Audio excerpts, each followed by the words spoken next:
Assalamualaikum warahmatullahi wabarakatuh. Balik lagi bersama Ustadz. Kaifa halukum? Bagaimana kabar kalian hari ini? Alhamdulillah inna nabil khair. Alhamdulillah, semoga dalam keadaan sehat walafiat, selalu dalam lindungan Allah Subhanahu wa taala. Sebelum mulai pelajaran, mari kita berdoa terlebih dahulu. Angkat tangannya anak-anakku. Bismillahirrahmanirrahim. Rabbi zidni ilman warzuqni fahman. Amin. Pada pertemuan kali ini kita akan membahas tentang sholat jamak. Jamak mempunyai arti, yaitu jamak artinya kumpul atau gabung. Jadi, sholat jamak adalah dua sholat fardu yang dikerjakan dalam satu waktu atau digabungkan. Dua sholat fardu yang dikerjakan dalam satu waktu atau digabungkan. Nah, jadi sholat jamak adalah dua sholat fardu. Sholat fardu itu sholat wajib, yaitu yang 5 waktu: subuh, zuhur, asar, maghrib, dan isya. Dua sholat fardu yang dikerjakan dalam satu waktu atau digabungkan. Nah, sholat fardu di sini yang bisa dijamak itu selain subuh. Subuh itu tidak bisa dijamak, begitu ya. Ada zuhur, asar, maghrib, dan isya yang dikerjakan dalam satu waktu atau digabungkan.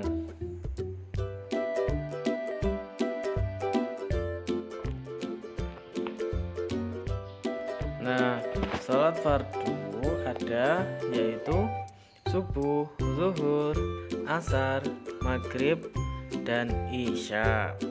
Nah, di sini saya sudah bilang tadi bahwasanya subuh tidak bisa dijamak. Berarti subuh bukan termasuk dari sholat jamak. Maka dari itu kita hapus saja.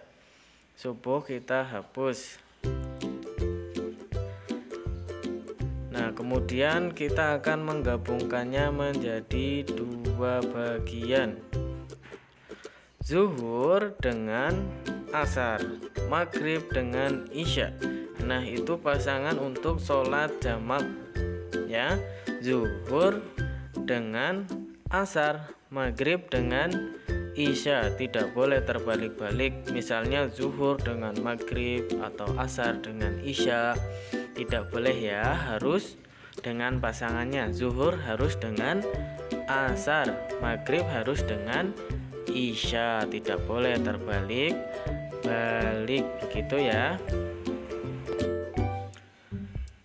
Nah, kemudian kita akan lanjut pada pembagian sholat jamak. Sholat jamak dibagi dua. Ada sholat jamak takdim. Nah, ada juga jamak takhir. Apa sih jamak takdim dan jamak takhir itu? Kan sama-sama sholat jamak. Nah, di sini ada dua sholat jamak. Yang pertama, jamak takdim menggabungkan dua sholat dan mengerjakannya pada waktu sholat yang pertama. Jadi di waktu yang pertama, Ustadz kasih misal atau contoh ya. Menggabungkan sholat zuhur dan asar dan dikerjakan pada waktu sholat zuhur. Nah, di waktu yang pertama ya, zuhur dan asar berarti dikerjakan di waktu zuhur. Misalnya kalian perjalanan dari Klaten ke Tangerang atau Jakarta. Nah, kalian istirahat di rest area dan kemudian sholat zuhur sembari mengerjakan sholat jamak asar. Nah, itu boleh ya. Di waktu zuhur kemudian mengerjakan sholat asar juga, itu jamak takdim. Begitu ya, sudah paham ya? Oke, kalau sudah paham kita lanjut ke jamak takhir. Apa sih jamak takhir itu? Menggabungkan dua sholat dan mengerjakannya pada waktu sholat yang kedua. Berarti di waktu sholat yang kedua. Contohnya, menggabungkan sholat maghrib dan isya dan dikerjakan pada waktu sholat isya.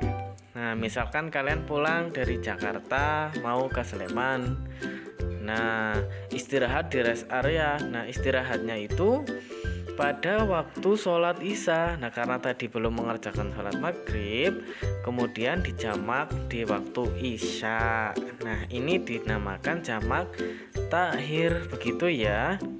Sudah paham ya jamak takdim, jamak takhir? Kalau sudah, kita akan lanjut ke sebab-sebab melaksanakan sholat jamak. Apa sih sebab-sebabnya? Nah, yang pertama, melakukan perjalanan jauh sekitar 3 farsah atau 81 km, dan perjalanan ini bukan untuk maksiat. Ya, kalau kalian misalnya mencari ilmu di Jawa Timur atau di mana, itu sudah boleh melakukan sholat jamak.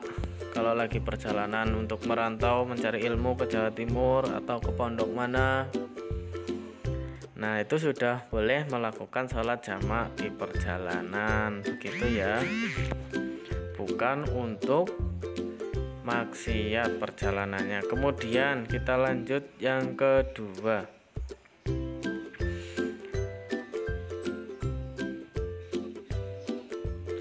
Nah, yang kedua, ketika dalam keadaan darurat seperti bencana alam. Nah, misalnya ada gunung meletus karena kita dekatnya dengan gunung. Nah, pada waktu itu Gunung Merapi meletus pada waktu maghrib. Nah, kita bergegas untuk mengungsi. Nah, kemudian niatnya kita nanti menjamak sholat maghrib dengan isya. Kemudian yang ketiga, yaitu ketika sakit. Nah, sakitnya di sini itu bukan sakit mual-mual atau masuk angin. Ustaz, saya mual, saya mau menjamak sholat zuhur dengan asar. Oh, bukan gitu. Misalnya sakitnya di sini yaitu sampai tidak bisa bergerak, tidak bisa berdiri, begitu ya. Kemudian nanti kalau sudah sembuh, kemudian baru menjamak sholat. Sudah ya. Kemudian nah, ini ada niat sholat jamak takdim zuhur dan asar dilakukan di sholat yang pertama atau sholat zuhur atau jamak takdim. Nah, untuk teman-teman silakan perhatikan ini karena niat ini penting. Yang pertama itu jamak takdim zuhur dan asar. Nah, niat sholat zuhur dahulu. Niat sholat zuhur jamak takdim dengan asar. Usolli fardhu dhuhri arba'a raka'atim majmu'an ilaihil asri adaan lillahi ta'ala. Kalau sendiri adaan. Kalau sebagai makmum ikut ayah atau ikut ustadznya yaitu makmuman. Kalau jadi imam, imaman, begitu ya.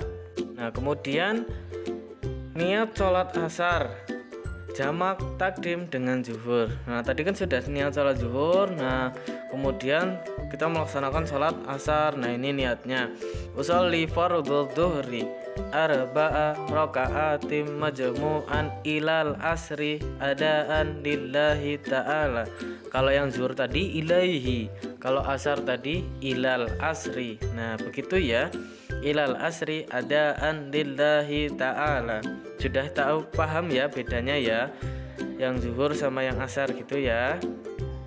Nah, kalau sudah, kemudian niat sholat jamak takhir zuhur dan asar dilakukan di sholat yang kedua atau sholat asar. Niat sholat zuhur jamak takhir dengan asar. Usolli fardhu dhuhri arba'a raka'atim majbu'an ilal asri adaan lillahi ta'ala. Nah, bedanya jamak takhir dengan takdim. Kalau yang takdim tadi ilaihil asri, kalau yang takhir ilal asri, dibalik ya. Kemudian niat sholat asar jamak takhir dengan zuhur. Usolli fardhu dhuhri arba'a raka'atim majbu'an ilaihil asri adaan lillahi ta'ala.